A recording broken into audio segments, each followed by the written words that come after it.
Bueno, vamos a arrancar la clase de hoy.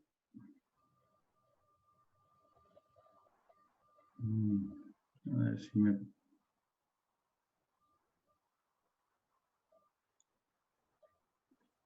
no quiero que se vean todas las pantallitas, no sé cómo hacer para que se vea una sola, la mía sola. Buenas, buenas. Gabriel, ¿Qué tal? bien. ¿Todo bien? ¿Vos? ¿Todo bien? Ahí está. Bueno, arrancamos. Apaguen los micrófonos, que los perros se escuchan. Y arrancamos. ¿Está grabando? Sí. Bueno, hoy vamos a arrancar con la clase, vamos a continuar con la clase de diseño geométrico, esta vez con el tema de rasante, o sea, la altimetría, de cómo trazar la altimetría, cómo diseñar esa parte de la ruta, la que tiene que ver ya con la forma de acomodar el diseño a la topografía del terreno. Hasta ahora habíamos visto en las clases anteriores el alineamiento horizontal, ¿sí? O sea, era el trazado planimétrico, que estaba más definido por los obstáculos o por lo que me imponía también la topografía, pero en este caso ya la altimetría es específicamente la adaptación al terreno natural. Entonces, vamos a recordar que el diseño, en definitiva, era una línea en 3 dimensiones, una línea laveada en 3 dimensiones, que representaba el camino, y ese camino, esa línea podía estar representada entonces por 2 tipos de proyecciones.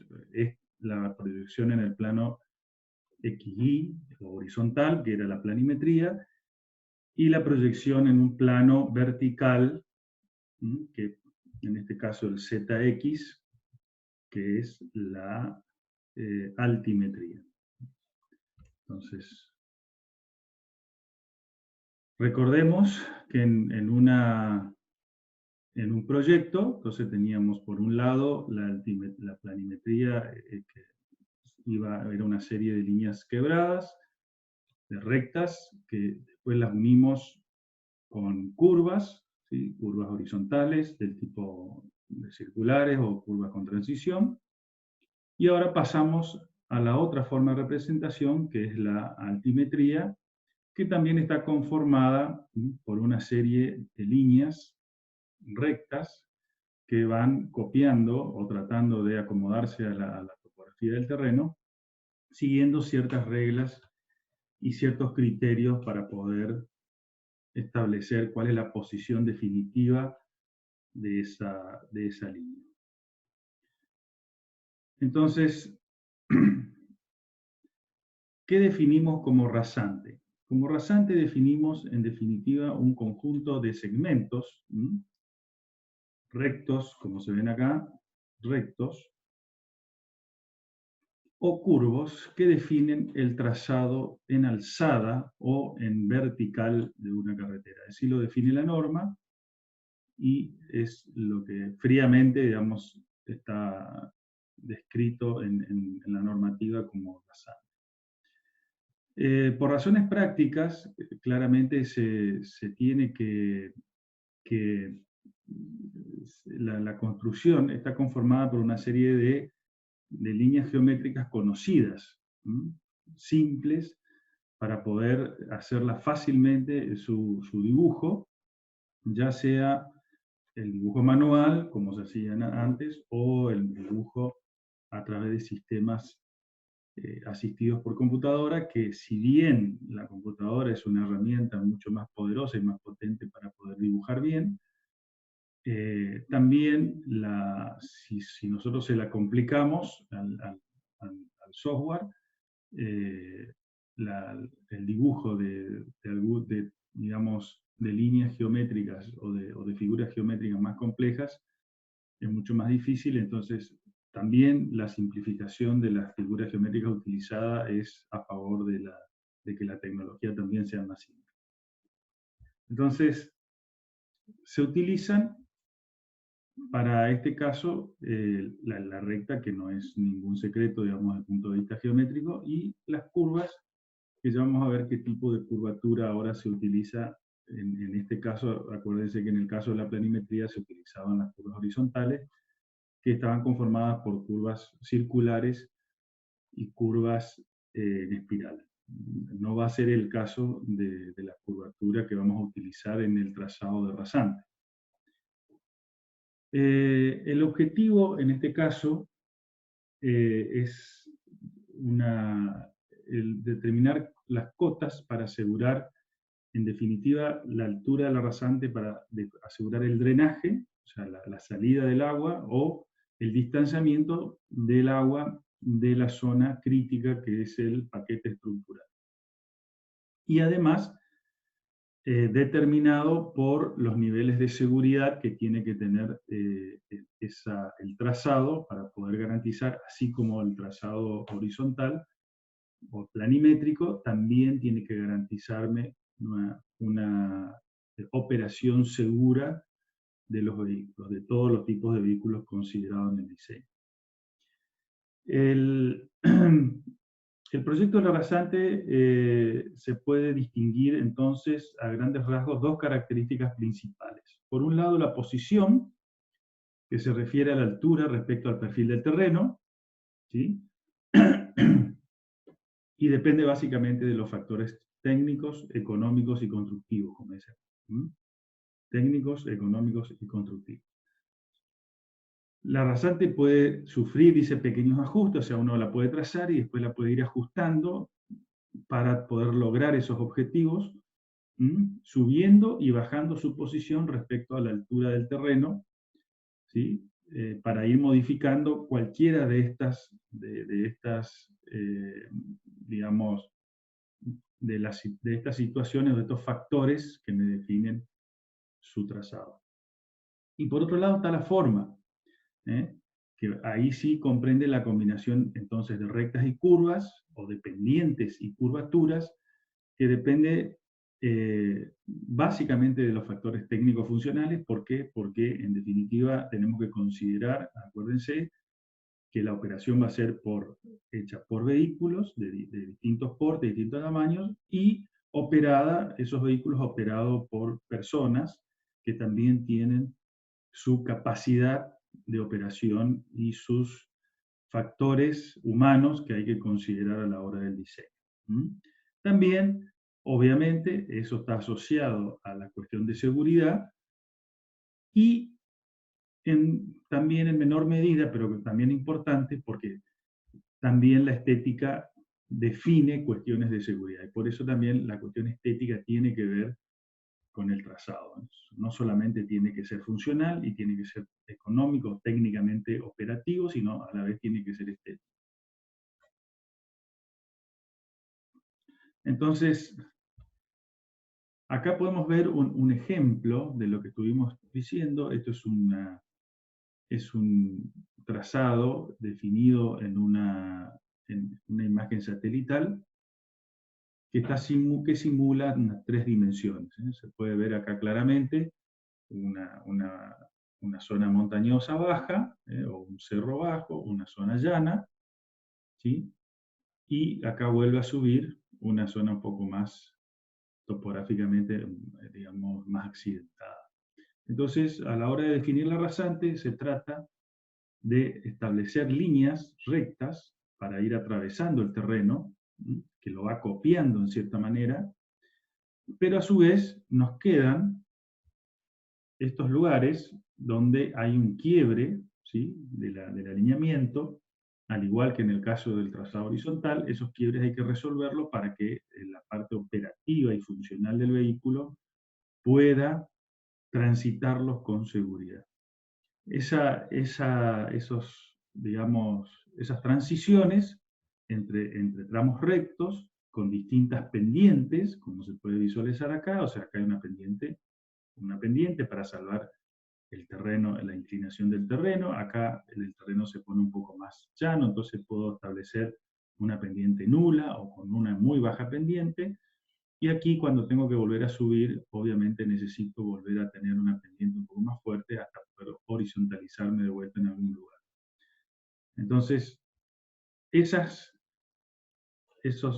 transiciones entre pendientes, como decía la definición, que es una serie de pendientes y curvaturas, tienen que ser salvadas por tramos curvos, de distintas formas, curvos hacia arriba o curvos hacia abajo, depende cómo sea el quiebre que tengo que salvar. Ya por supuesto, ahora vamos a aprender cómo se llaman estas curvas, o cómo se llaman, o cómo se trazan estas rampas, cuáles son los criterios, y cómo se definen las curvas estas a la hora de su diseño. Entonces, ¿qué factores influyen en el trazado de esa rasante? ¿Cómo, en esa línea, qué es lo que tengo que tener en cuenta o cuáles son las cuestiones que me van a influenciar o definir? Su posición, como decía, y su forma. Por un lado, las cuestiones técnico-funcionales y de seguridad, como hablaba la definición, ¿sí? El tránsito y la topografía. Esos son los dos parámetros básicos de la definición de la rasante. Por un lado, la velocidad directriz, como ya saben ustedes, lo hablamos ya, es una variable que define todo el proyecto. Por supuesto, el proyecto altimétrico también va a ser definido principalmente por la velocidad directriz. Por otro lado, las distancias visuales, o sea, todos términos y cosas que ya conocemos y que ya aprendimos a diseñar y a calcular. Las pendientes y las curvaturas.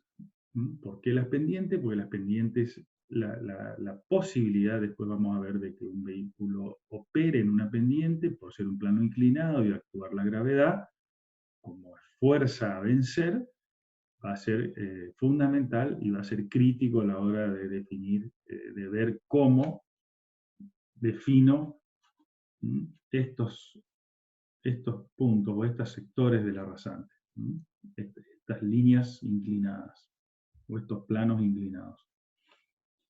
Por otro lado, la comodidad, y eso tiene que ver con el usuario, con la parte humana, y también una cuestión estética y funcional que se llama coordinación planialtimétrica. ¿Qué quiere decir esto? Que tengo que el trazado planimétrico, que lo hice previo al altimétrico, tiene que estar coordinado y tiene que estar también conforme con el trazado altimétrico para que no sea, cuando una vez que defina los dos, se interpongan, se interfieran uno con otro a la hora de la operación de los vehículos. Muchas veces esta situación de la coordinación tiene que ver con la estética y esa estética, o muchas veces esa falta de coordinación, también influye en la seguridad de la operación vehicular. Por otro lado, el agua, como otro parámetro técnico funcional a definir. ¿Qué tiene que ver el agua en esto? El agua, como ustedes saben, influye sobre las densidades, sobre los valores soporte, sobre toda la resistencia de los materiales que se utilizan en la construcción de un camino.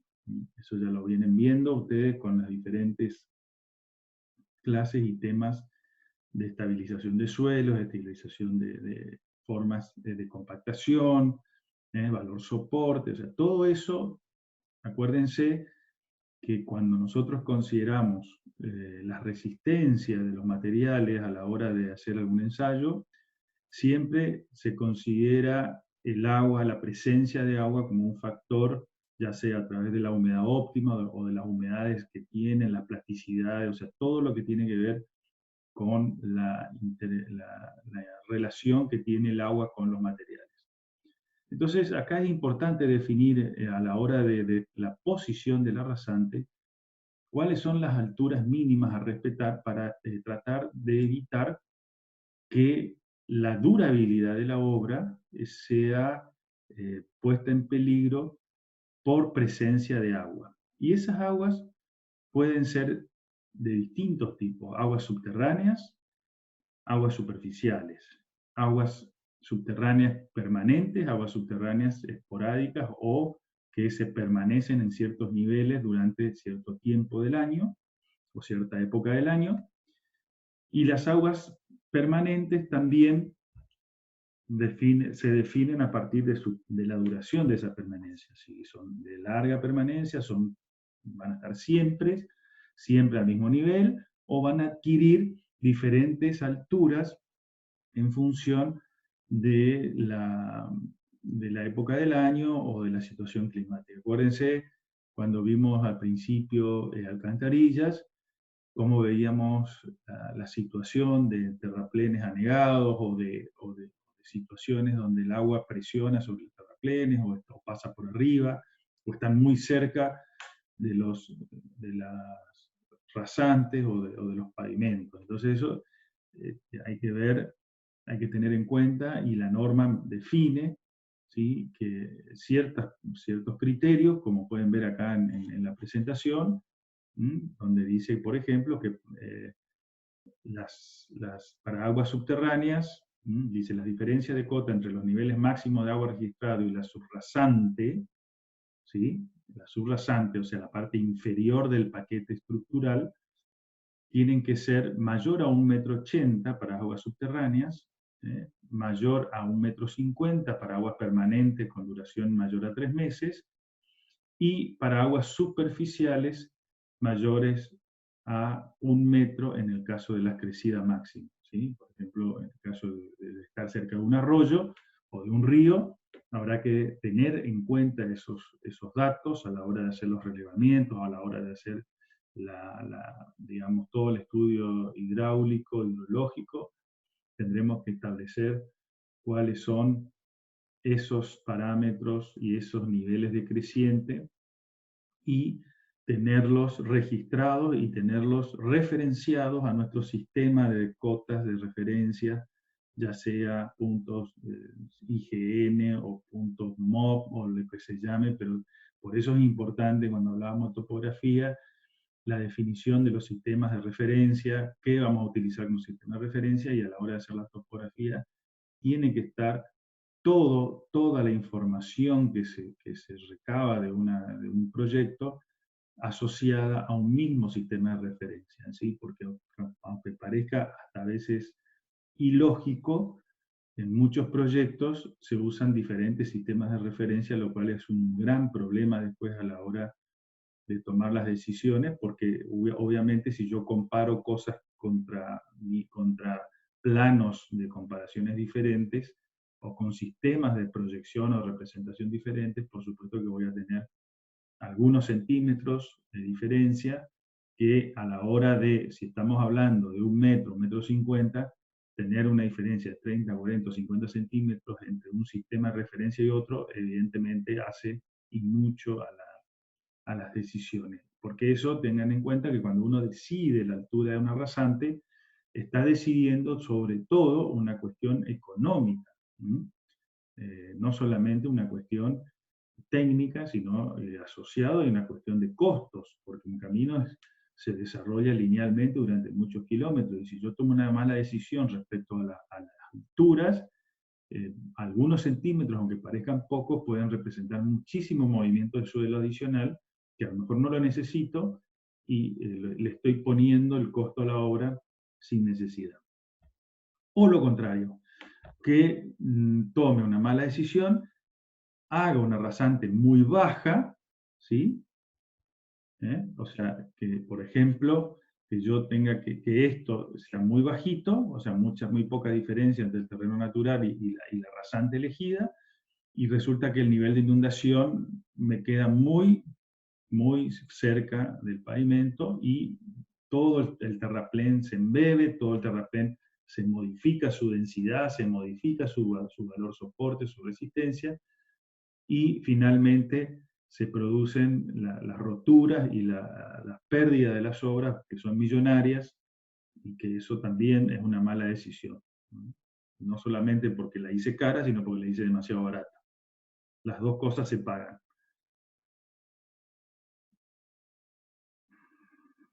Bueno, con respecto también a los desagües, esto ya lo habíamos hablado en algún momento, la altura mínima sobre los fondos de cuneta, que tiene que ser mayor a 1,20 m, en general, cuando las cunetas, sobre todo cuando en las partes más bajas de la cuneta, donde el agua se acumula, quizás en la parte agua superior, donde comienza la cuneta, no es necesario guardar una distancia tan grande, pero en general, en promedio, debería respetarse cierta distancia entre los puntos más bajos de donde va a correr el agua y los puntos de la altura de rasante.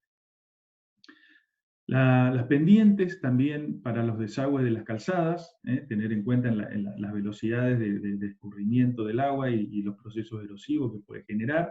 Por ejemplo, uno puede decir, bueno, hay pendientes que van corriendo, porque no se olviden que en este caso el pavimento siempre tiene como un techo a dos aguas, donde el agua primero corre por el pavimento y después longitudinalmente va a correr en función de la pendiente que tenga. Si la pendiente es horizontal, o sea, si la rasante es horizontal, la que manda es la pendiente del pavimento, porque el agua sale hacia afuera y corre por las banquinas y cae por los taludes hacia las cunetas. Pero si la pendiente longitudinal supera la pendiente transversal de la calzada, el agua también empieza a correr longitudinalmente con cierta velocidad.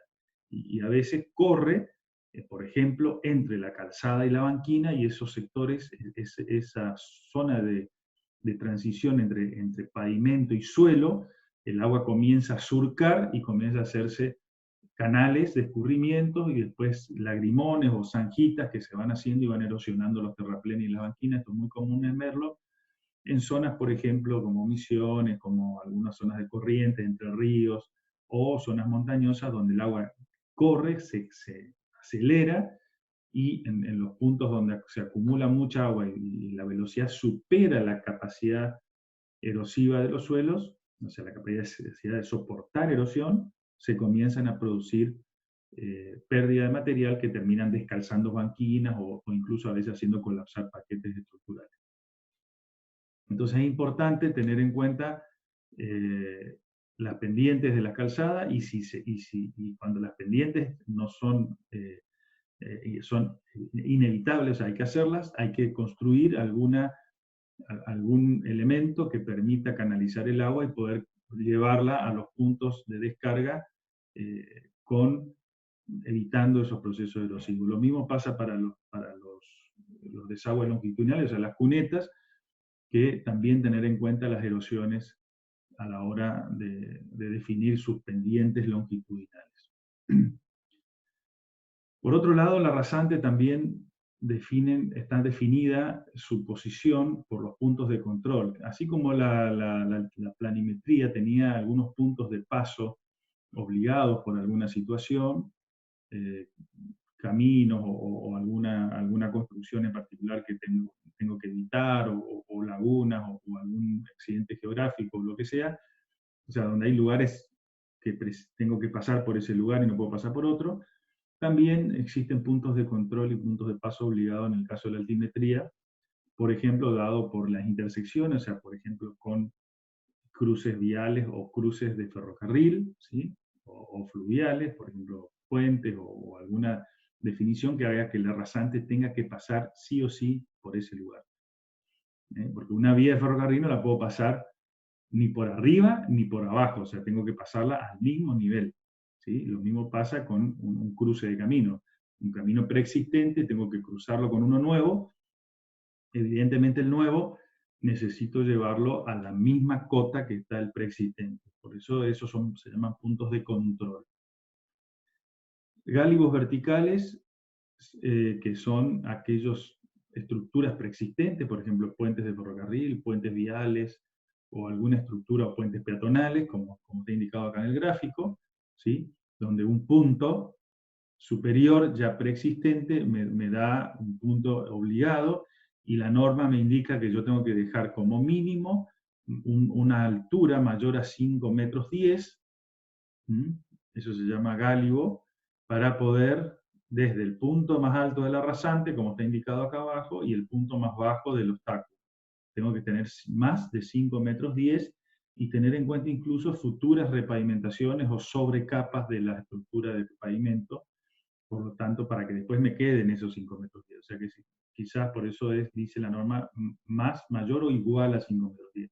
¿Por qué es esto?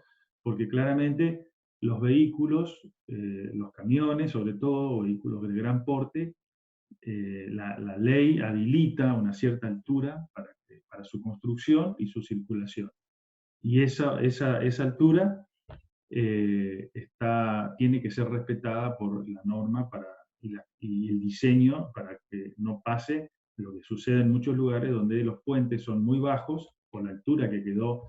El otro día yo vi, no sé si alguno tuvo la oportunidad de ver, en algún noticiero, como un camión, generalmente con container o alguna cosa así, le pega a un puente y termina destruyendo el puente y el camión. Eso es por falta de gálibo, por falta de altura. La tapada mínima y máxima de alcantarillas, las estructuras hidráulicas, su construcción, su forma y sus materiales definen tapadas máximas o mínimas, o sea, cuánto por arriba de su superficie del material puedo colocar entre pavimento y suelo para que se cumplan las hipótesis estructurales de diseño, ¿sí? En el caso de las alcantarillas, en general tienen tanto mínimo, o sea, tapadas mínimas, quiere decir que está prevista su cálculo para que haya un cierto espesor interpuesto entre la superficie de rodamiento y la estructura, para poder garantizar de que las tensiones que llegan están lo suficientemente distribuidas y no están tan puntuales como para que produzca la rotura del material. Entonces, están calculados y diseñados de esa forma. Lo mismo pasa con las alcantarillas de chapa o de cualquier material que se utilicen actualmente. También las máximas, por supuesto, porque los pesos establecidos de suelo sobre las estructuras también generan, obviamente, una posible colapso si la estructura tiene demasiada tapada. Por eso también define posición de la rasante a utilizar, si la posición de la alcantarilla está definida por una cota de desagüe, por ejemplo. Entonces, y una sección de paso, una altura, una cota de desagüe, una altura y una tapada. Entonces, esa suma hace que tenga una cota que respetar, de mínima y de máxima. Cruce de servicios públicos aéreos, por ejemplo, tendidos de alta tensión o subterráneos de algún tipo, acueductos, gasoductos, etc. Bueno, espesores mínimos de capas a compactar, o sea, yo no puedo compactar un espesor de 10 centímetros ni de 5, ¿no? Tengo que arrancar de 15 centímetros por lo menos para poder empezar a hacer una compactación que sea posible de ejecutarse, ¿no? O sea, ya son razones constructivas. Y después están digamos, la parte económica, que también define la situación del trazado, y por supuesto esto es, casi le diría, de fundamental importancia, porque se relaciona con todo el resto también, ¿sí? Entonces, el trazado de la rasante debe reducir los costos, como dice, de construcción, todo lo posible sin, digamos, sacrificar la seguridad y la funcionalidad del diseño. Eso tiene que ser fundamental. ¿Sí? O sea, el ingeniero tiene la obligación de hacer un proyecto lo más económicamente posible, pero siempre desde el punto de vista técnico y de seguridad garantizado. No puedo sacrificar una cosa por otra. Por supuesto que acá la categoría del camino, como ustedes vieron al principio cuando se definieron distintos tipos de categorías en función del tránsito, obviamente definen también todos estos criterios a adoptar. No es lo mismo un camino de una categoría baja, o sea, baja en relación a la cantidad de tránsito, o sea, para un bajo tránsito, que un camino que yo tengo que hacerlo para un alto tránsito, ¿sí? Donde tengo que garantizar durabilidad por más tiempo y, por supuesto, la exigencia que va a tener el camino, tanto desde el punto de vista de carga como desde el punto de vista de volumen, va a definir cuestiones de seguridad que tengo que tener en cuenta a la hora de tomar las decisiones económicas o cómo hacer un diseño. Entonces, en este aspecto tenemos que tener en cuenta la compensación transversal, como dice acá, y longitudinal de los movimientos de suelo. O sea, cuando hablamos de compensación, hablamos de cuánto suelo voy a extraer aquí para poder hacer el corte que me exige este trazado, este diseño, y cuánto suelo tendré que colocar en estos lugares en blanco donde evidentemente hay un terraplén. Acuérdense que cuando definimos cortes en terraplén y cortes en desmonte, lo que estamos diciendo es, vamos a sacar suelo de un lado y en otro lado lo vamos a necesitar. En la medida que yo logre compensaciones de suelo, o sea, logre que el transporte del lugar de donde yo saco esté lo más cerca posible al lugar donde yo lo voy a depositar o lo voy a necesitar, entonces en la medida que esté balanceado es un diseño, cada vez va a ser más económico. Ahora, por supuesto, eso depende mucho del tipo de trazado, del tipo de topografía. En las topografías de llanura, como son las nuestras, en general las compensaciones se hacen en forma transversal, o sea, excavación de cunetas que se utiliza ese suelo si es apto como para conformar terraplenes, pero no es suficiente en general, a veces falta, entonces necesito ir a buscar suelos o materiales de otro lugar que se llaman yacimientos y tendré que buscar yacimientos lo más cercano posible a la zona de uso, ¿eh? Dentro de lo que se denomina las distancias económicas de transporte. Entonces, a la hora de compensar, obviamente no es lo mismo la consideración en un caso, en un diseño de montaña que en un diseño de llanura. En un diseño de montaña o la topografía un poco más accidentada, donde yo voy a generar cortes de terraplén, cortes en desmonte y sectores en terraplén, yo puedo ir generando compensaciones. Si no, es más difícil. Entonces, atado a eso, la reducción de los movimientos de suelo, o sea, tratar de tener la mínima cantidad de movimiento de suelo posible, por varias razones económicas y ambientales también. Lo mismo pasa con las rocas. En la zona de roca todavía es más caro como tarea, como obra es más caro romper una roca que romper un suelo, o sea, explosionar una roca y transportarla o convertirla en material utilizable.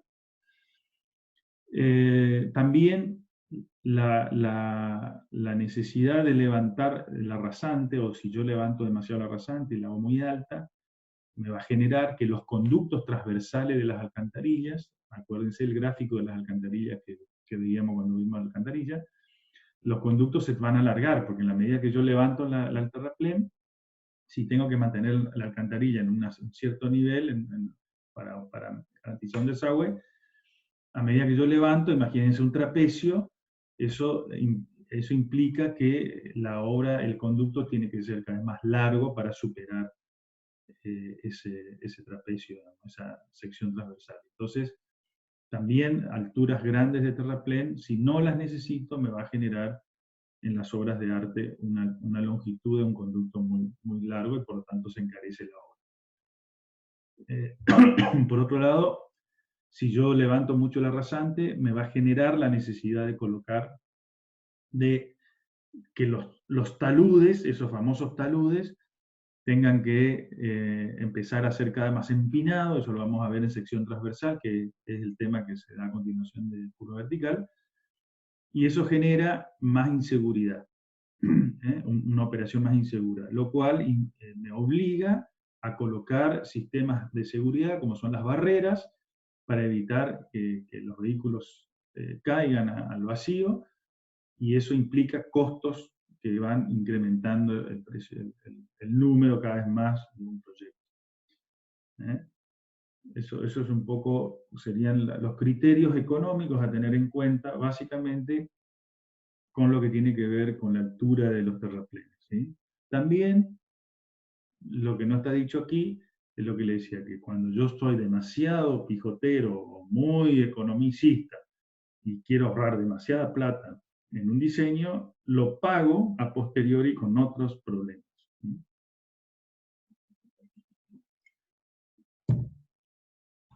Y por otro lado, los estéticos, ya que un camino estéticamente agradable a la vista también redunda o digamos, colabora con un manejo más extendido, más agradable, y por lo tanto mejora la seguridad de circulación. Y esto en la altimetría quizás es hasta más influyente que en la planimetría, sobre todo cuando estamos hablando de caminos digamos, de montaña, y tenemos que tener en cuenta mucho esta situación.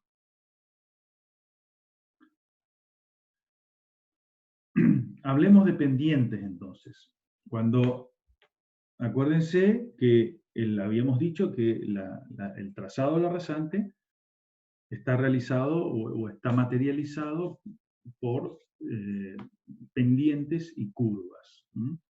Ahora, esas pendientes, esas rampas, ¿sí? que son sistemas conocidos, ya desde la antigüedad, ¿no es cierto?, para poder subir de un lado a otro, se sube con rampas. eh,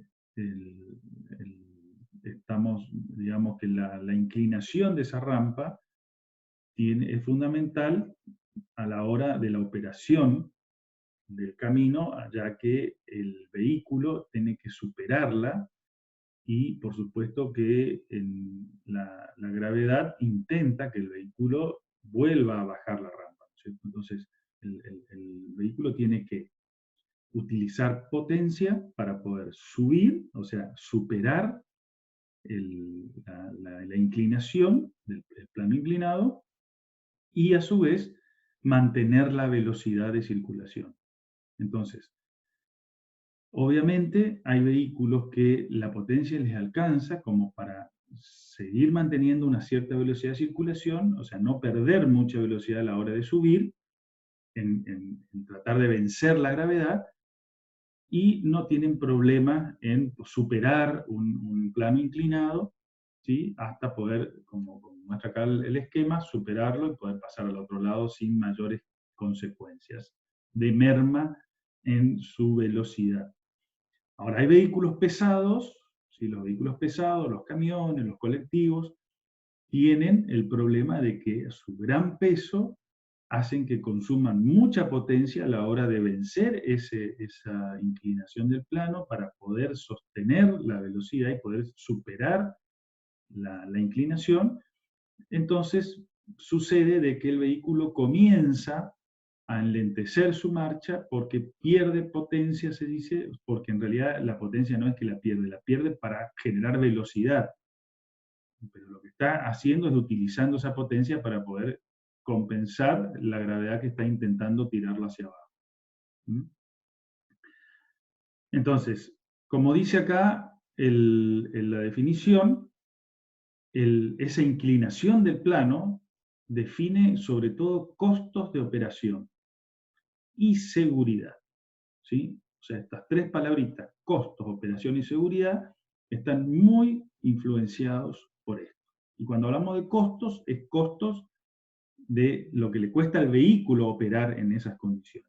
Combustible, sistemas de freno, desgastes de neumático, etc. Y desgaste del vehículo en general, más allá de la cuestión de seguridad, que ya van a ver cuando veamos el cálculo de curva vertical, cómo influye directamente en su diseño. Y la cuestión estética, que también es importante, por supuesto puesto en un plano un poco por abajo, pero que también es importante porque también me garantiza seguridad.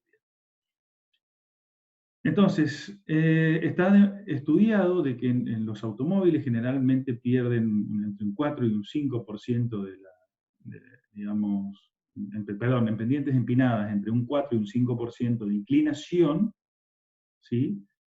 No tienen pérdidas apreciables de velocidad. Los vehículos livianos, digamos, pueden superar tranquilamente una pendiente de ese orden. Desde el punto de vista digamos, de la simbología, ¿sí? Que tenemos que utilizar, cuando un vehículo sube una pendiente se habla de pendientes positivas, y cuando un vehículo baja las pendientes se hablan de pendientes negativas. Obviamente en un camino las pendientes son positivas para un sentido de circulación y son negativas para otro sentido de circulación, ¿sí? Por lo tanto, cuando uno está diseñando, tiene que tener en cuenta las dos cosas, obviamente. Y los camiones muestran hasta un 5, dice, en las pendientes tienen más problemas. Como dice acá, los camiones muestran hasta 5% de aumento en la velocidad en bajada, o sea, en las bajadas pueden incrementarse un poco la velocidad de los camiones porque el peso los ayuda, pero a su vez ya van a ver que también es un problema, porque no tampoco pueden ir a grandes velocidades, y pierden más, una mayor porcentaje de velocidad a la hora de subir una pendiente, en las mismas condiciones que genera de 4 a 5%. Entonces, pero en el camión el problema a veces no es la pendiente, pero no tanto la inclinación, sino la longitud o la distancia que tiene que recorrer el camión para superar la pendiente. Entonces, no solamente la inclinación, porque a veces la inercia que viene lo ayuda, si la longitud es corta, lo ayuda a superar la pendiente y pasa. Pero si la longitud es muy larga, el camión empieza a tener que subir y cada vez la pérdida de velocidad va siendo cada vez mayor, ¿sí? No es que pierde una sola cantidad de velocidad y ahí queda, sino que va perdiendo velocidad porque cada vez la gravedad lo intenta tirar más abajo, aunque la pendiente no cambie, ¿sí? Pero la longitud que tiene que transitar es lo que define a veces la capacidad o no del camión de superar la pendiente. Entonces, los vehículos están construidos con una cierta relación peso-potencia, se llama, o sea, un cierto peso que tiene que estar asociado a una cierta potencia para poder justamente superar estos problemas hasta cierto punto. Entonces, el diseñador de caminos tiene que tener en cuenta esa relación peso-potencia para no diseñar caminos que los camiones no puedan superar. Eso es muy importante. Entonces, acá es donde la relación máquina y, digamos, diseño tiene que estar muy vinculada. Acuérdense ese grafiquito famoso donde vinculábamos el humano, la interfaz humana con la interfaz máquina, ruta humano, etc. Bueno, acá se da eso en toda su dimensión y es muy importante a la hora de definir la longitud de rampas y las pendientes de esas rampas. Entonces, las pendientes se definen, la norma me definen pendientes máximas y longitudes críticas para camiones sobre todo, que define la longitud máxima de una pendiente de subida en la cual un camión cargado puede operar sin una razonable reducción de la velocidad de operación. ¿Qué quiere decir esto? Que yo tengo que ver que el camión no pierda mucha velocidad para que no sea peligroso la circulación o la diferencia entre la velocidad de operación del camión y la velocidad directriz de un vehículo no sea muy grande que digamos, me defina colas detrás del camión o situaciones peligrosas como vamos a ver ahora.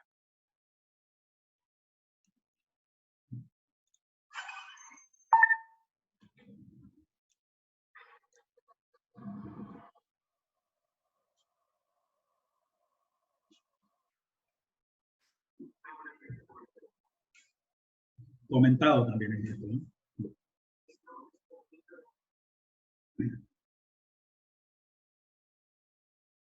Fíjense el camión como va empezando a subir la pendiente y a la vez doblando la curva. Escuchen el ruido del motor.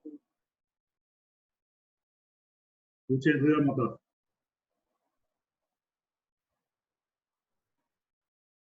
Ahí. El camión intenta utilizar ya parte de su potencia para empezar a subir y fíjense cómo baja la velocidad. ¿Sí? Baja la velocidad. Y fíjense la cola atrás de vehículos que necesariamente tienen que ir detrás del camión porque la distancia de sobrepaso ya no la tienen. ¿Mm? Y ahora la situación en bajada. ¿Qué pasa en bajada? Si bien el camión puede tener mayor velocidad en bajada, empieza a utilizar su motor para frenar. ¿Ven? El camión va frenando, con freno de motor se llama. ¿Mm? Para evitar ganar más velocidad. ¿Sí? ¿Ven? ¿Ven cómo van tratando de frenar? No con el freno, porque no le va a aguantar el freno, sino con el motor. Tratan de ir a baja velocidad o a baja revolución del motor, en una relación baja, que les permita tener una velocidad. Entonces, este efecto de enlentecer el camión en la bajada es el mismo que enlentecer en la subida. O sea, el efecto que genera en el nivel de servicio de la ruta es el mismo que la subida. Por eso también cuando se diseñan, tampoco es bueno diseñar grandes pendientes en bajada. O sea, las pendientes pueden ser perjudiciales en ambos casos. Fíjense la baja velocidad que los camiones llevan, a pesar de poder llevar más alta velocidad si quisieran. Y la formación de colas detrás de los camiones lo que hace es reducir el nivel de servicio e incrementar los niveles de inseguridad, ¿Por qué? Porque los autos comienzan a querer traspasar, y de hecho vamos a ver eso en una de las, de acá de la parte del video, como es en este caso. Fíjense cómo acá el camión empieza a subir. Este es un camión un poco que tiene una relación peso-potencia mejor, por eso puede ir un poco más rápido en la subida, pero el auto chico se largó a pasar, a pesar de la restricción de sobrepaso. ¿Sí? Esa situación es la que uno debería tratar de evitar, por ejemplo, colocando calzadas adicionales, carriles adicionales, para el ascenso de los camiones. Entonces los camiones ascienden por un carril exclusivo y los vehículos chicos siguen su trayectoria por el carril que venían. Eso se llama carriles de ascenso. Entonces, la norma, que esto ya lo tiene visto desde, obviamente desde el principio de las normativas, no es algo nuevo, sino que estos gráficos son de las normas más viejas incluso, que son vigentes todavía, dan gráficas para establecer la relación entre la pérdida de velocidad de un vehículo con una cierta relación peso-potencia. Y la norma, hay otros países que tienen para muchas relaciones peso-potencia. En este caso, nuestra normativa tiene un poco menos, pero hay estudios y el manual de diseño tiene en el capítulo 3 al final, van a ver que hay un montón de gráficas de Canadá, de Estados Unidos, de Australia, hay muchas gráficas de este tipo, porque esto hay que medirlo y hay que hacer un estudio, digamos, para poder establecer exactamente cuál es el nivel de pérdida. ¿Cómo se ve este gráfico? ¿Cómo se interpreta?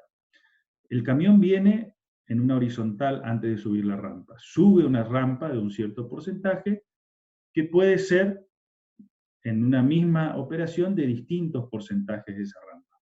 O sea, uno puede subir, eso que ustedes vieron en el video, no necesariamente tiene que ser una rampa de una misma inclinación, sino puede tener varias inclinaciones. De hecho, cuando va a ser muy larga la rampa, o sea, la longitud de traslado del camión de subida es muy grande, se aconseja ir haciéndola por etapas, para que el camión se recupere. Entonces, esta gráfica, por ejemplo, está armada para diferentes pendientes de rampa. Por ejemplo, de 0%, ¿sí? Donde la línea es horizontal y porque no hay pérdida de velocidad, ¿sí? Para 1%, para 2%, 3%, 4%, 5, 6, 7, etc. 7, que es la máxima inclinación que la norma permite. ¿De dónde sale eso? De estas gráficas. Fíjense, a medida que sube el porcentaje de la inclinación, la pérdida de velocidad del camión, ¿sí? Es esta línea vertical que está aquí, me da la velocidad de la pendiente, en la pendiente, y la longitud de la rampa. La longitud de la rampa, la pendiente, y lo que me va diciendo la gráfica es qué velocidad va teniendo el camión a medida que va avanzando en la pendiente. Entonces, cuando está en horizontal, arranca por favor cierren el micrófono, no sé quién lo tiene abierto. El camión comienza a subir la rampa y fíjense, va perdiendo velocidad, ¿sí? Y a medida que sube, aunque la rampa se mantenga en la misma inclinación, a medida que avanza pierde velocidad hasta que se estabiliza. Fíjense, en el caso del 3%, para una relación a peso-potencia de 180 kilos HP, un camión va perdiendo y a los 1000 metros aproximadamente ya prácticamente perdió, fíjense, bajó casi de 80 kilómetros por hora a una situación de 20-25 kilómetros por hora, ¿sí? En un 3%. Por favor, cierren el micrófono, no sé quién lo tiene abierto. Por favor, cierren el micrófono. Mutealo a Encinas de Tulio. Encinas, por Dios, apaga tu micrófono. ¿A dónde está? Yo no puedo. Fíjate si puedes meterte vos. Ahí ya. Dale. Ahí está.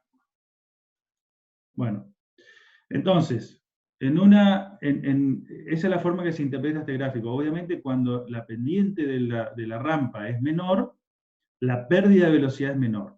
A medida que la pendiente se inclina cada vez más, fíjense, en una pendiente de un 7%, este tipo de camiones pierde drásticamente la velocidad prácticamente a los 400 metros, o sea que a los 400 metros de que está subiendo, perdió casi toda su velocidad y queda en una velocidad muy bajita. Entonces, cuando uno entra en estas gráficas y dice, bueno, mi vehículo típico, el que va a circular por esta ruta, es el camión de 180 kilos por HP, entonces tengo que evaluar si qué pendiente le voy a poner y sobre todo qué longitud de esa pendiente. Porque miren, o sea, si yo, por ejemplo, quiero que este vehículo no baje de los 40 kilómetros por hora, y entonces en una pendiente de 7%, si yo decido, digamos, diseñar una rasante con una pendiente de 7%, voy a tener una pérdida de 80 kilómetros por hora. Prácticamente yo a los 230 metros ya lo tengo que sacar al camión al costado o le tengo que dar un carril adicional para que siga por ese carril, porque va a seguir subiendo, pero a medida que suba va a seguir perdiendo velocidad, hasta que llegue a un punto que a los 400 metros va a tener una velocidad de 10-12 kilómetros por hora. ¿Sí? Entonces, si yo decido hacer un camino de esas características, tengo que saber que el camión va a ir en un momento a 10 kilómetros, 12 kilómetros por hora. Y tendré que tener en cuenta que atrás se me va a armar la cola, esto es muy común en algunos caminos brasileños, por ejemplo, cuando uno va a la costa, hay muchos caminos que están diseñados de esta forma, y que en realidad fueron diseños de bajos costos al principio, que se transformaron en caminos de alto tránsito, y no se han ajustado los diseños geométricos, porque sale muy caro ajustar un diseño geométrico a las nuevas situaciones de tránsito, y bueno, son caminos altamente peligrosos, con mucho nivel de accidente, provocados generalmente por las colas y la demanda de tránsito y los niveles bajos de servicio. ¿Se entendió cómo funciona esto? Entonces, hay diferentes curvas fíjense, acá hay camiones, por ejemplo, de 150 HP, kilos por HP, son camiones más chicos, y hay camiones de 90 kilos por HP. Entonces, estos camiones son de diferentes tamaños de camión. Entonces yo tengo que saber, cuando defino mi tránsito medio diario anual y la composición vehicular, qué tipo de camiones va a circular, y eso me va a definir, en principio, qué medidas tendré que adoptar a la hora de, definir los niveles de rampas, ¿sí? Entonces, ¿y qué me va a definir los niveles de rampas? Si yo tengo una montaña, si yo me tengo que acomodar a la situación vamos a volver al diseño, si yo me tengo que acomodar a esta rampa que tiene el terreno natural, y esta rampa a lo mejor está en el orden del 7, 6, 7%, bueno, tendré que tener en cuenta eso en los camiones. Y si no, tengo que suavizar la rampa trazando una rasante más suave, que me obliga a cortar terreno, o sea, desmontar parte del terreno y a rellenar otros lugares, para poder establecer una rasante más suave. Entonces, ¿qué pasa? Evidentemente, la suavidad de la rasante, ¿sí?, o la facilidad de operación de una rasante está muy ligada al costo que va a tener esa rasante a la hora de definir. Bueno, acá hay otras gráficas que también que representan lo mismo y que me dan, por ejemplo, a distintas pendientes y distintas pérdidas de velocidad, o sea, cuánto pierdo entre la velocidad inicial y la velocidad de operación que yo quiero llegar del camión, a los cuántos metros la pierdo. Y esto es útil para hacer los diseños de los carriles adicionales de ascenso. Pero también define la norma pendientes mínimas. ¿Por qué? Porque yo también necesito establecer, para algunos casos, pendientes de desagüe, ¿sí?, que necesito, por ejemplo, tener en cuenta lo que le explicaba al principio. Si el desagüe transversal no me alcanza porque, por ejemplo, tengo cordones, a los costados no tengo banquinas libres, y tengo acordonado, o tengo una cuneta de guarda porque tengo que llevar el agua hasta ahí, la tengo que sacar, necesito también que el agua quizás circule longitudinalmente por la cuneta, y por lo tanto eso me obliga quizás a modificar las pendientes y poner pendientes mínimas de rasante, cuando tengo determinados problemas que resolver. Y bueno, tengo algunas tablitas que me permiten tomar algunas decisiones. Por ejemplo, una pendiente del 0,5% es suficiente para que el agua corra con cierta velocidad y escurra, digamos, ¿no? Por supuesto que si el volumen de agua es mucho, la falta de pendiente, ustedes conocen de la hidráulica, que la pendiente es una de las condicionantes para definir los caudales. Sección y pendiente. La velocidad va de la mano de eso.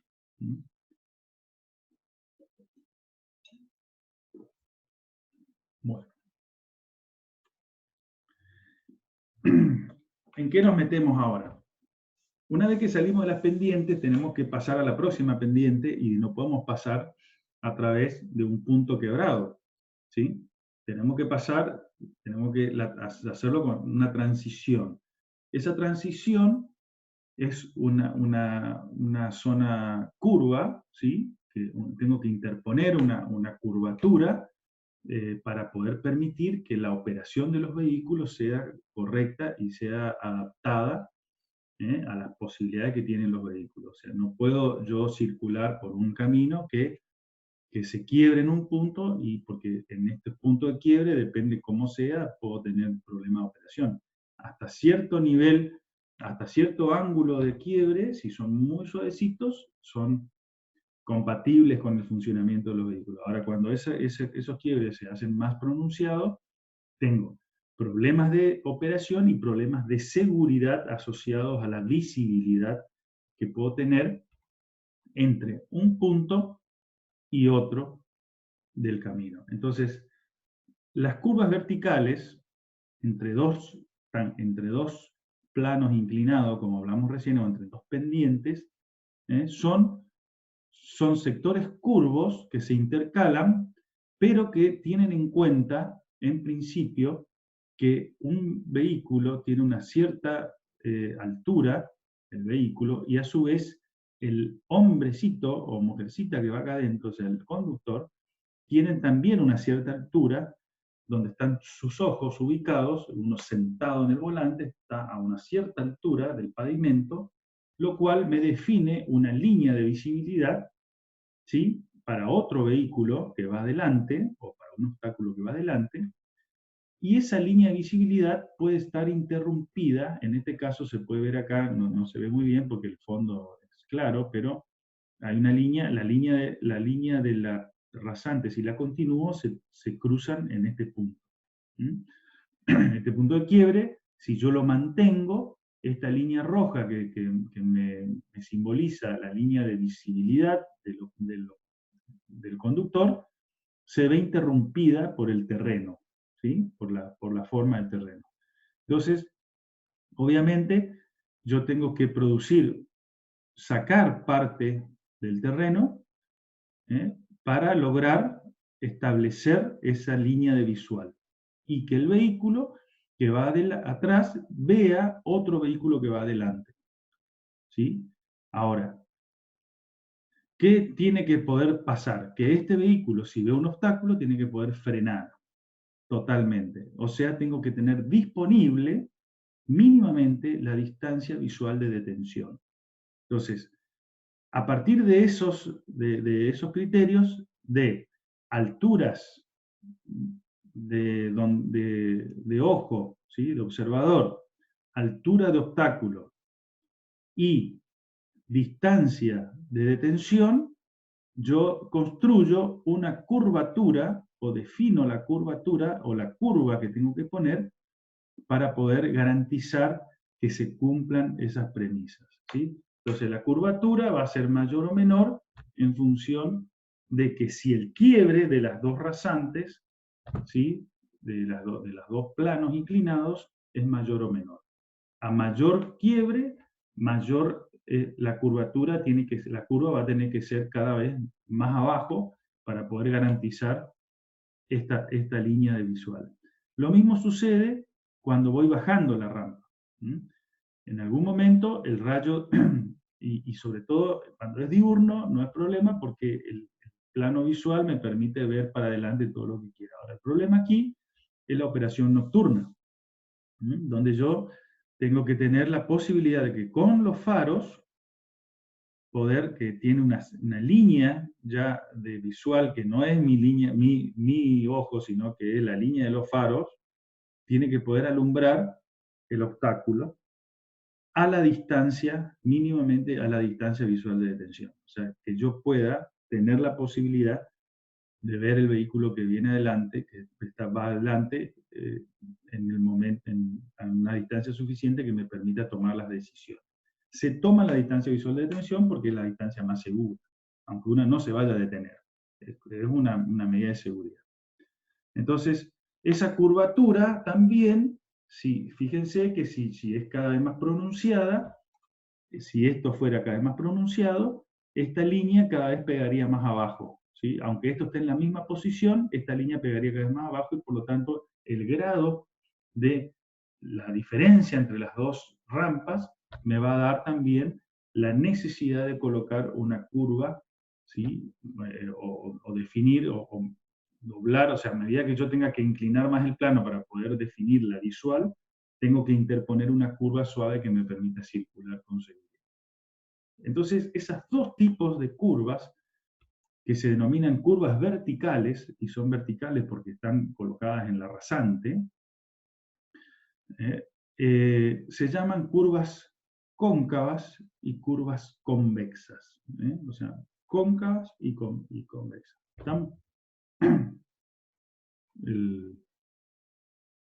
Entonces, tengo que, cóncava y convexa, mejor dicho, al revés, dije.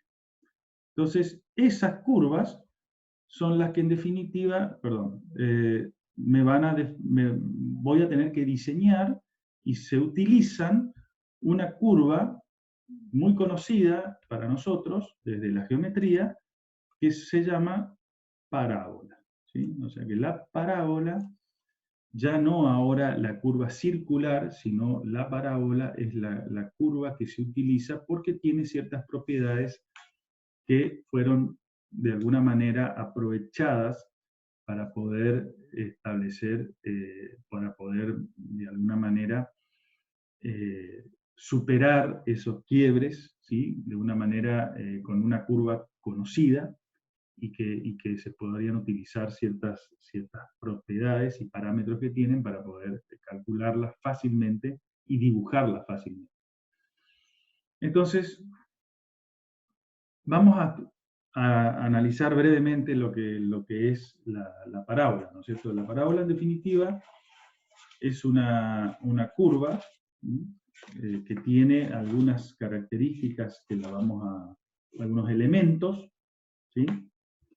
Como es una curva cuadrática, ¿sí? Que tiene una ecuación conocida, y que básicamente esta parábola cuadrática, que es la que se utiliza, la geometría lo define como el lugar geométrico de los puntos, este punto A que aparece acá, que tiene una coordenada x, y, dice los puntos del plano, ¿sí? De este plano que estamos viendo acá, blanco, que equidistan de un punto denominado foco, que es este que está aquí,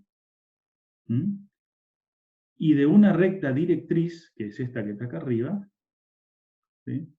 D.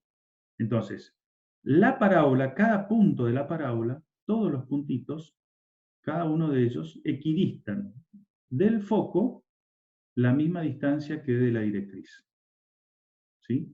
Y cada punto tendrá sus distancias, ¿sí? Su distancia D, que se va modificando a medida que yo avanzo y me acerco a lo que se denomina el vértice de la parábola, ¿eh? Está la cúspide, la zona más alta de la parábola, más cercana a la directriz. Entonces,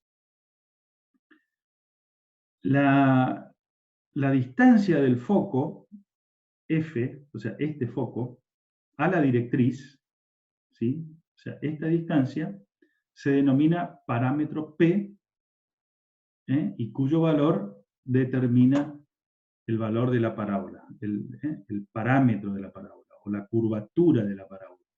Esta distancia, ¿sí? En este punto, este vértice, si cumple la misma condición que el punto A, está a la distancia del foco a la misma distancia que la directriz. Y esta distancia del foco a la directriz es igual al radio P del círculo que hace tangencia en este punto, ¿sí?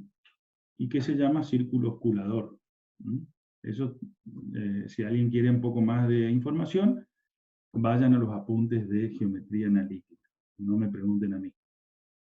La cuestión es que esa parábola tiene un desarrollo, una ecuación que se puede desarrollar, y uno puede llegar a esta ecuación donde 2i, o sea, 2i por el parámetro es igual a x al cuadrado. Hagan el desarrollito este. Finalmente, i es igual a x al cuadrado sobre 2p. O sea, esa es una expresión paramétrica de la parábola cuadrática, conocida por todos, pero que en definitiva aparece acá ese valor P, que es el que nos va a interesar después conocer y vamos a aprovechar como valor para poder definir. Las parábolas que se utilizan, o las curvaturas de las parábolas que se utilizan en el diseño vial son muy suaves, ¿sí? Son prácticamente imperceptibles desde el punto de vista del usuario.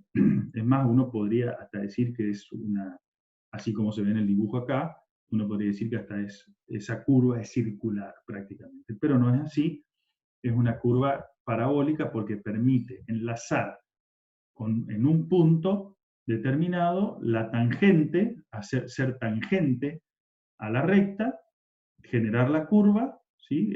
Esto más sería parecido a lo que pasa con la espiral, ¿sí? Arranca desde la curvatura en el punto de tangencia con el plano inclinado, que es la pendiente, ¿sí?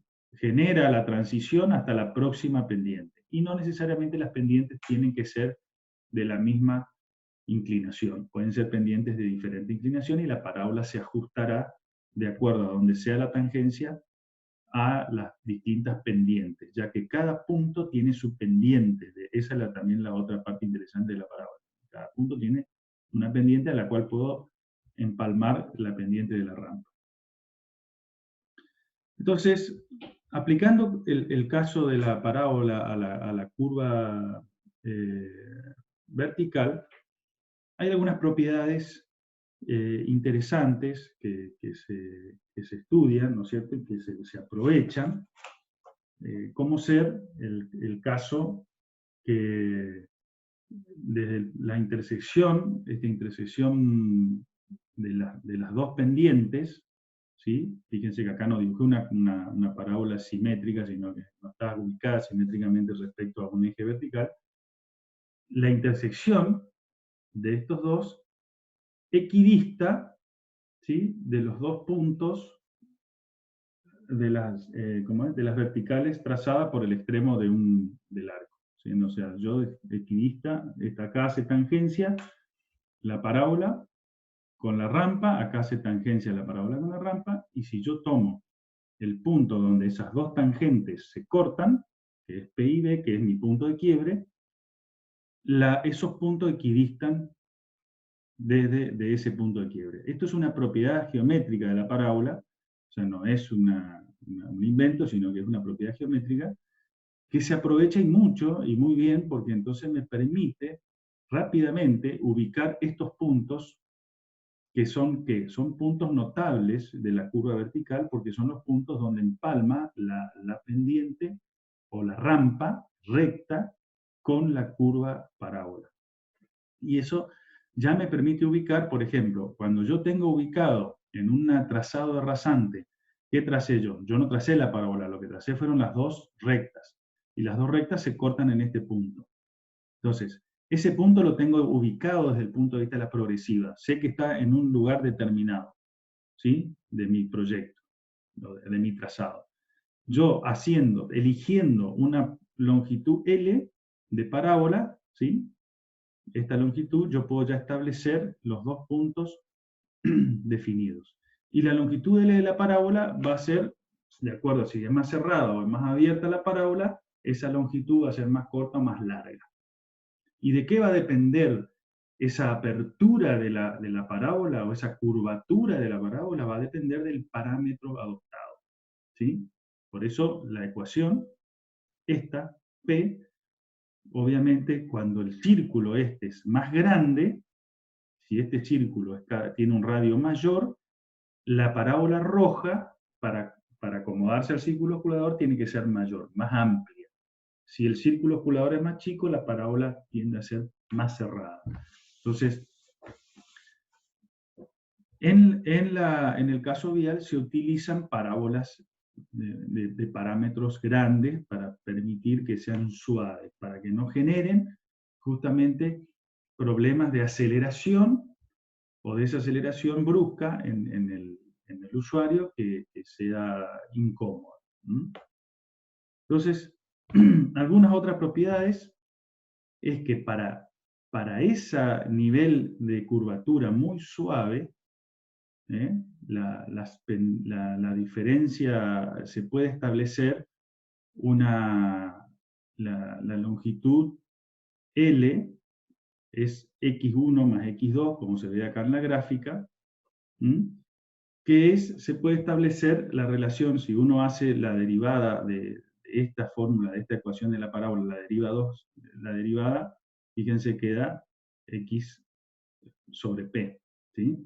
La derivada primera es x sobre p, que es aproximadamente la pendiente y, en un punto de la parábola. Entonces, en el punto 1 y en el punto 2, que son los puntos de tangencia, la pendiente de la tangente I1 sobre X1 es digamos, la pendiente I1 es la distancia X1 sobre el parámetro y la pendiente I2 es la distancia X2 sobre el parámetro. Esas son todas propiedades geométricas de la parábola que se aprovechan para poder tener una figura simple y fácil para dibujar y elegir a la hora de decidir. Entonces, si yo hago la cuenta, si la longitud, ¿sí? Esta longitud total entre el punto de entrada y el punto de salida, la llamamos L, que es la longitud de la cuerda del arco de parábola, es x1 más x2, o sea, la suma de estas dos, es igual, reemplazando a P, que queda en definitiva como una constante, por la diferencia entre las dos pendientes. Y eso es una propiedad interesante. Por lo tanto, la longitud es el parámetro en metros por la diferencia de pendientes. ¿Sí? Multiplicando y dividiendo por 100, simplemente para convertirlo en porcentaje, aparece un valor que se llama K, que se define como, es una constante, expresada en metros por porcentaje, porque lo dividí por 100, por la diferencia de pendientes, algebraica de pendientes, también definida en porcentaje. Y de esta manera me queda expresada esta forma muy simple de la parábola, donde K está relacionada ¿con quién? Con P. Y P es el parámetro, y por lo tanto P me da la curvatura, o me da la apertura de esa parábola. Entonces, cuando yo elijo ese parámetro P, me define K, que en definitiva es P expresado en metros por porcentaje, que multiplicado por la diferencia algebraica de pendiente, me permite establecer longitudes L para determinadas condiciones de circulación que van a ser las condiciones que yo le voy a imponer para poder calcular esas parábolas. ¿Y cuáles son las condiciones? Las condiciones de seguridad y de visibilidad que están relacionadas con la distancia visual de detención. Entonces, eso me permite a mí elegir los valores de parámetros que cumplan la condición de que la longitud L, que se asocia a la distancia visual de detención, sea cumplida, y ahora vamos a ver unas grafiquitas a ver si podemos dilucidar un poquito qué quiere decir eso. La cuestión es que ese parámetro K, por ejemplo, si P, el parámetro es de 4.500 metros, o sea, el parámetro es el radio del círculo osculador de la parábola elegida, es de 4.500 metros, el valor de K es de 45 m sobre porcentaje. Así se expresa, así lo expresa la norma. Son distintas formas de expresar lo mismo. Ahora,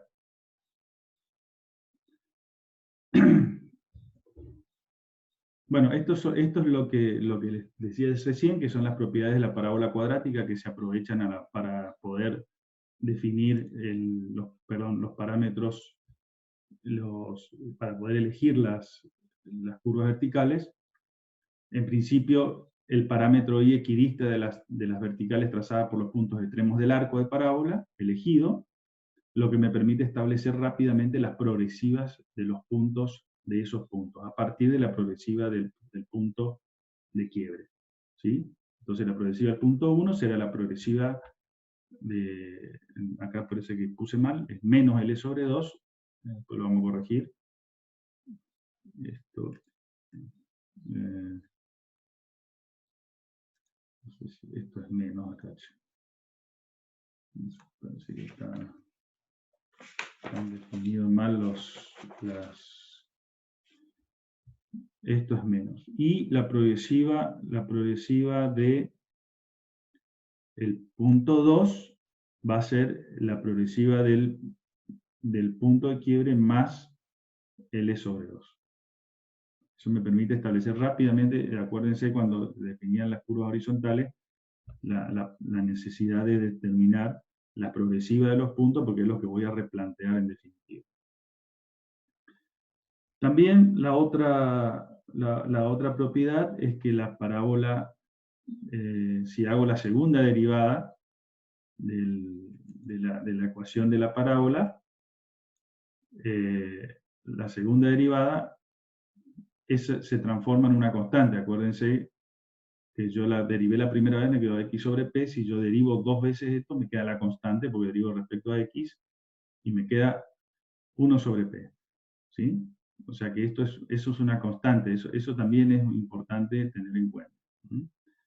Entonces, dice, si en la definición de la curvatura media de un arco, en lugar de medir el ángulo de las tangentes extremas en radianes, se lo mide como diferencia de las pendientes, I1 e I2 en porcentaje, y la longitud del arco se mide como su proyección sobre la horizontal, se define lo que se llama la curvatura media. Esto puede hacerse porque, repito, las curvas verticales, estas curvas, estas parábolas cuadráticas que se utilizan en el diseño vial son muy suaves.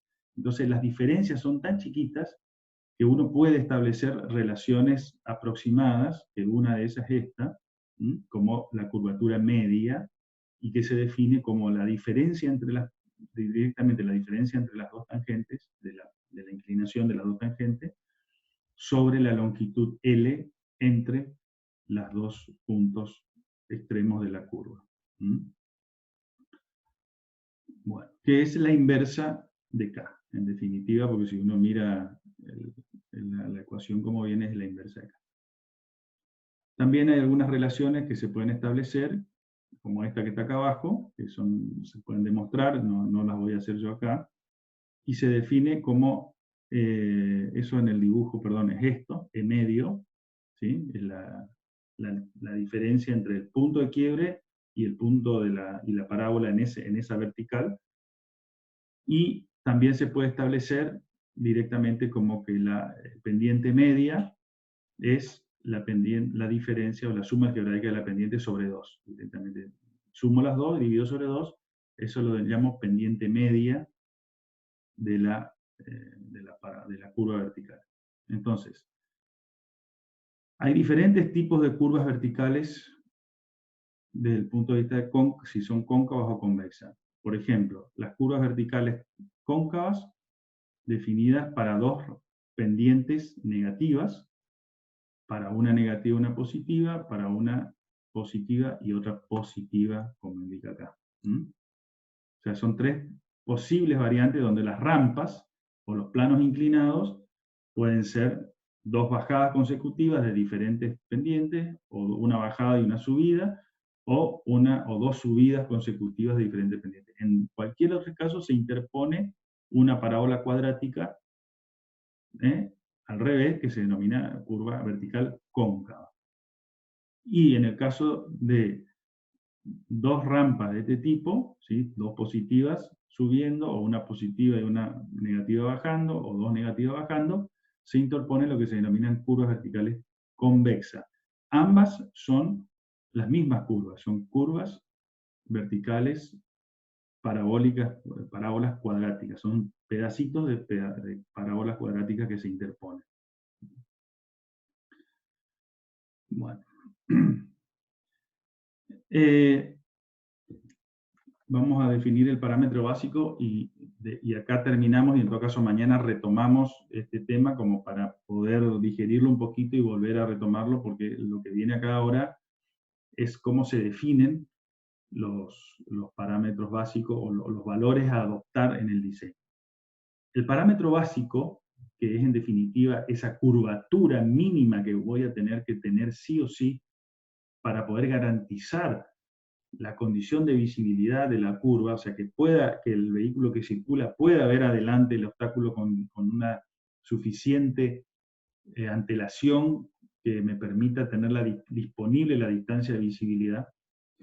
Dice, el parámetro básico, o el K básico, que es lo mismo, es el parámetro expresado de otra manera, para cierta velocidad directriz, o sea, acá la velocidad empieza a tener una injerencia, porque ahora yo tengo que circular la curva con una velocidad determinada.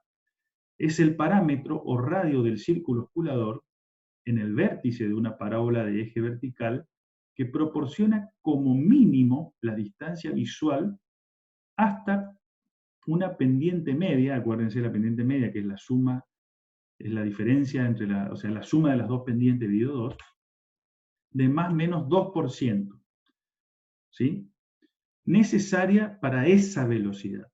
Porque ahora la velocidad interviene, o sea, de acuerdo a cómo yo entro a la curva, es la distancia, acuérdense que me define esa distancia visual de detención. Por lo tanto, necesito tenerla presente a la velocidad, porque la velocidad, al definirme la distancia, me define esa L que voy a tener que elegir después para definir finalmente la curvatura. Cualquiera que sea la diferencia algebraica dependiente, no importa la diferencia algebraica dependiente, la cuestión es que la media sea más o menos 2%. Para esa diferencia algebraica, para esa dependiente media, los criterios son, para los criterios que efectúan la curvatura de la rasante son la seguridad de operación, o sea, la velocidad de la distancia visual de detención, la apariencia estética de la rasante, que también interviene, pero no es tan importante, la comodidad de los viajeros, que tiene que ver con la aceleración centrífuga, y el drenaje superficial, para que me defina una pendiente mínima para que el agua pueda salir en el caso que necesite hacerlo. Estos 4 criterios, es como, funciona algo así como los criterios cuando calculábamos las longitudes de curva espiral, ¿no? Son distintos criterios en los que uno puede elegir la curvatura para cumplir uno de estos, pero hay 2, sobre todo la seguridad de operación y la apariencia estética, que son los que dan las longitudes mínimas. Los otros 2 dan longitudes más grandes, entonces no me interesan porque en definitiva engloban los 2 anteriores. Entonces cuando ahora defina cuál es el parámetro menor, el más chico que pueda elegir, o sea, cuál es el radio del círculo osculador más chico que puedo elegir en función de cumplir con la seguridad y con la apariencia, es lo que vamos a definir a partir de la clase que viene, ¿sí? Donde mastiquen un poquito lo que vimos, tienen la bibliografía que le dimos, lo pueden mirar y ahí pueden establecer, pueden mejorar un poquito la comprensión de este tema para poder arrancar la clase que viene con lo que vamos a definir, que son las longitudes mínimas de curvas verticales convexas y cóncavas, en función de estos criterios. Bueno, hasta acá vamos a llegar hoy, porque si no vamos a meternos demasiado. ¿Sí? ¿Rolly? O no sé Listo, quién. no hay problema, Tulio. Todo tranquilo. No quiero avanzar más porque si no creo que vamos me parece que es mucha información para hoy. Lo importante es que entiendan de que la forma de elegir una curva vertical depende básicamente de la seguridad y tiene que ver básicamente con la distancia de detención. Mañana vamos a ver cómo eso influye y cuáles son los valores de esos parámetros que necesito para cumplir de acuerdo a la velocidad con la que entro a la curva para cumplir con las condiciones mínimas que me exige la norma. ¿Alguna consulta? Tulio, Sí. quedamos al mismo horario para mañana. Arranco yo y seguí vos después de las 5. Depende de vos. Listo. Dale. Grabo esto Listo. y les mando. O capa, ningún problema. Bueno, muy bien. Y Tulio, como Sí. sí sería bueno si lo podés pasar ahora para que se pueda tener la clase grabada. Sí, ahora se lo paso. Ahora se lo paso. Súper. Gracias. Dale. Ok. Hasta luego. Gracias. Chao. Tulio. Chao. Chau, chau. Hasta luego. Chao.